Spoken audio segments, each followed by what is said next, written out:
नमस्कार मित्रों, स्वागत है आपका आज की नई वीडियो में। आज की वीडियो में हम डिस्कस करेंगे कनाडा की कुछ नई डेवलपमेंट्स के बारे में, इमिग्रेशन के कुछ नए पॉइंट्स के बारे में और आने वाले ड्राज के बारे में। तो वीडियो में एंटर करने से पहले जिन्होंने चैनल को सब्सक्राइब अभी तक भी नहीं किया वो चैनल को सब्सक्राइब ज़रूर करें और बेल आइकन भी प्रेस कर दें, जिससे आपको आने वाली वीडियो की जानकारी मिले। और साथ ही साथ वीडियो को लाइक एंड शेयर करें, जिससे कि और लोगों तक भी चैनल की रीच हो सके। तो आइए अब आगे बढ़ते हैं। सबसे पहली जो निकल रही है खबर वो ये है कि Canada unveils new study permit exemption for construction trade apprentices. तो आइए इसको डिटेल में जानते हैं क्या है। Some temporary foreign workers can now enrol in apprenticeship programmes without requiring a study permit. अब उनको स्टडी परमिट की ज़रूरत नहीं होगी। IRCC has released details on this new study permit exemption. To be eligible for the study permit exemption, a foreign national must hold a valid work permit, have a job offer in an eligible construction occupation, and have an apprenticeship agreement with an employer for the work described in the job offer. तो ये 3 conditions इसकी हैं। अब आइए थोड़ा और आगे जानते हैं। The apprenticeship agreement must be registered with the appropriate provincial or territorial authority, and the foreign national must meet the eligibility requirements at the time of the request and at the time of decision. Temporary public policy came into effect on February 26, 2025 and is set to expire on February 26, 2027. तो 1 साल के लिए ये exemption इन्होंने दी है। इसका मतलब ये हुआ कि अगर किसी के पास कंस्ट्रक्शन रिलेटेड जॉब में वर्क परमिट है और वो कंस्ट्रक्शन रिलेटेड किसी कंपनी में काम कर रहा है और उसको अपने स्किल्स एनहांस करने के लिए अगर कोई सर्टिफिकेट या कोई डिप्लोमा वगैरह में ज्वाइन करना है तो वो कर सकता है without requiring any study permit. Immigration minister mark Miller announced this study permit exemption on A press conference in Woodbridge Ontario on March 7, 2025।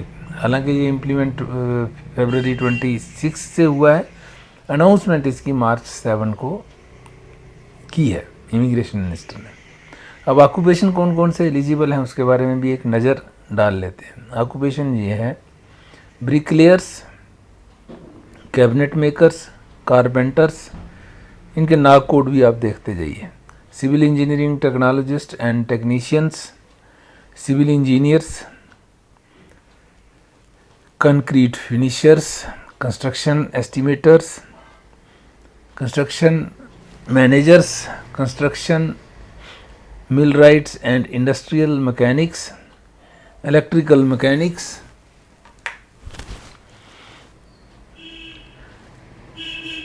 electricians except industrial and power systems, floor covering installers, heating, refrigeration and air conditioning mechanics, heavy duty equipment mechanics, home building and renovation managers, industrial electricians, painters and decorators except interior decorators, plumbers, roofers and shinglers, sheet metal workers, water well drillers, welders and related machine operators। तो ये jobs हैं जिनको exemption मिली है। Whether a job offer qualifies or not will depend on the NOC code, not on the job title. NOC code इसलिए मैंने कहा था, आप नाग कोड देख लीजिए और इसको मैच कर लीजिए। अगर किसी की रिक्वायरमेंट है कोई सर्टिफिकेशन वगैरह करने की तो वो कर सकता है इसमें। To determine the NOC code, चलिए ये तो ठीक है, आप उसमें वेबसाइट पे जाके चेक करिए। अब अप्लाई कैसे करना है उसके? You must specifically request consideration under this public policy. You must include apprenticeship 25 to 27 in the explanation box in the tell us about your request section when you submit an online request. If your application is successful, you will be issued a letter of authorization to study without a permit. This authorization letter will be valid from the time of the decision up until whichever of the following occurs first: the expiry of your work permit, the expiry of the temporary work policy, or revocation of the temporary work policy, public policy वही जो है, जो policy है frame की गई है। तो ये तीनों में से जो भी पहले होगा उसमें एक्सपायर हो जाएगा। रैशनल फॉर द चेंजेस क्यों किया जा रहा है इसके बारे में भी जान लेते हैं। Canadian federal government wishes to increase the supply of construction workers to help alleviate Canada's housing crisis. An apprenticeship programme requires periods of work as well as the periods of study, meaning that foreign nationals would normally require both work permit and study permit for legal authorization to complete this apprenticeship. Through this temporary public policy, temporary foreign workers can study without a permit for the duration of their work permit, allowing for an easier transition between work and study periods during the course of their apprenticeship. New permanent residence pathway. In the same press release in which he announced the study permit exemption, Mark Miller also announced the creation of a new pathway to permanent residence for construction workers, and that up to 6,000 spots would be reserved for undocumented construction workers already in Canada. Government has not yet released details on the eligibility criteria for the new PR pathway. Miller said that up to 14,000 permanent residents could be admitted under this pathway. अब ये जो इन्होंने announcement की है कि Canada में जो construction workers हैं उनके लिए एक न्यू पाथवे बनाया जाएगा, उसके बारे में ज़्यादा डिटेल तो अभी अवेलेबल नहीं है, लेकिन यही है कि 6,000 से लेके 14,000 तक कैंडिडेट्स को अकोमोडेट किया जा सकता है। जैसे additionally stated that up to 14,000 foreign national construction workers may be admitted to Canada. He did not state whether they would be admitted under permanent pathways, temporary pathways or combination thereof. अभी तक इसमें कुछ भी clarity नहीं है। तो बाकी तो डिटेल हमने बता दी कंस्ट्रक्शन वर्कर्स के लिए। अब क्यों ये कर रहे हैं, यहाँ ये है कि Canadian mortgage and housing corporation estimated that country would need to build an additional 6 million homes by 2030 to restore housing affordability, further underscoring the need for skilled workers in the construction sector. इसका main point यही है कि Canada में जैसे आप पिछले दिनों देखा क्यों ये लोगों को बाहर भी भेज रहे हैं, टेम्परेरी वर्कर्स को आगे एक्सटेंड नहीं कर रहे, कारण यही है कि उनके पास हाउसिंग की स्केर्सिटी है। अब लोग तो आ गए, स्टूडेंट्स तो ले लिए इन्होंने पिछले सालों में, मगर उनको अकोमोडेट नहीं कर पाए, लोगों को बहुत दिक्कत हो रही थी और घर जो थे वो बहुत महंगे हो गए थे। आपने देखा होगा घरों की कास्ट और जो रेंट कास्ट थी बहुत हाई हो गई थी, तो इसलिए सबको दिक्कत हो रही थी। तो उसकी वजह से इन्होंने लोगों को कम लेना शुरू किया, टारगेट्स अपने कम किए। तो अब ये बढ़ा क्यों रहे हैं? अब इसमें थोड़ा सा अगर आप सोचेंगे तो आपको समझ आएगा कि इकानमी इनकी काफ़ी ज़्यादा, कैनेडियन इकानमी जो थी वो स्टूडेंट्स के सिर पे चल रही थी और वर्कर भी वहीं से आ रहे थे और ट्रेंड लेबर फोर्स इनको मिल रही थी उसमें से। लेकिन जैसे ही इन्होंने बंद किया तो अब उसके जो रेपरकशंस हैं वो सामने आ रहे हैं, जैसे कि कॉलेजेस बंद हो रहे हैं, कोर्सेज बंद हो रहे हैं, टीचर्स की छुट्टी हो रही है, आने वाले समय में स्किल्ड लेबर की शार्टेज हो रही है, नए जॉब्स नहीं क्रिएट हो पा रहे हैं, ऊपर से अमेरिका का पंगा और पड़ा हुआ है। तो ये सारे हालात से निपटने के लिए हो सकता है मतलब इंटरनल, मैं गेस एज्यूम कर रहा हूँ कि हो सकता है इंटरनल जो असेसर्स इनके हैं, इंटरनल जो पॉलिसी मेकर्स हैं, उनको समझ में आ रहा होगा कि ये दिक्कतें आगे आने वाले समय में और ज़्यादा हो जाएंगी अगर हमने नए कैंडिडेट्स नहीं लिए। तो नए कैंडिडेट्स लेने के लिए इनको हाउसिंग फैसिलिटी प्रोवाइड करनी होगी, क्योंकि हाउसिंग अफोर्डेबल नहीं रही है आज के टाइम में।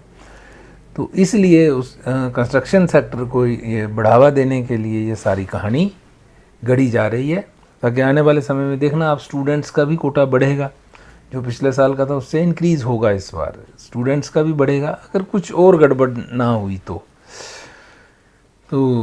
स्टूडेंट्स का भी बढ़ सकता है, बाकी भी बढ़ सकते हैं, वर्क परमिट्स वगैरह, जहाँ जैसे एक्सप्रेस एंट्री का जो कोटा है इनका वो भी बढ़ सकता है अगले आने वाले समय में, नेक्स्ट ईयर के लिए। इस साल तो मुश्किल ही कर पाएंगे, क्योंकि इस साल तो हालात बड़े गड़बड़ वाले हैं।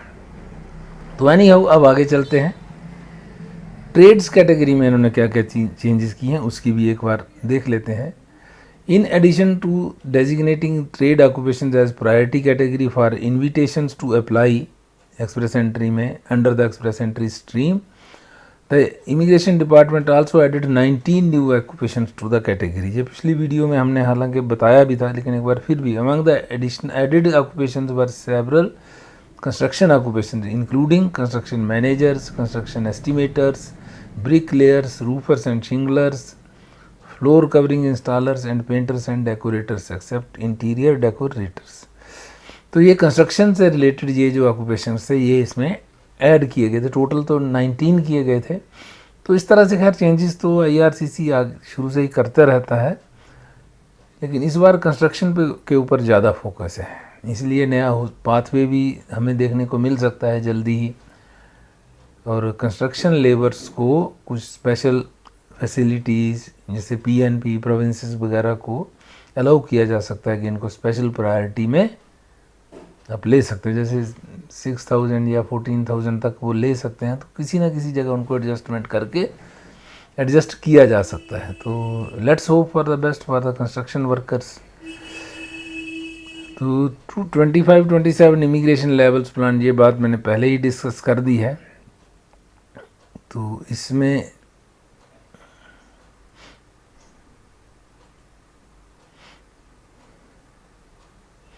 अगली खबर ये है कि Canada will send invitations to apply for parents and grandparents PR pathway in 2025।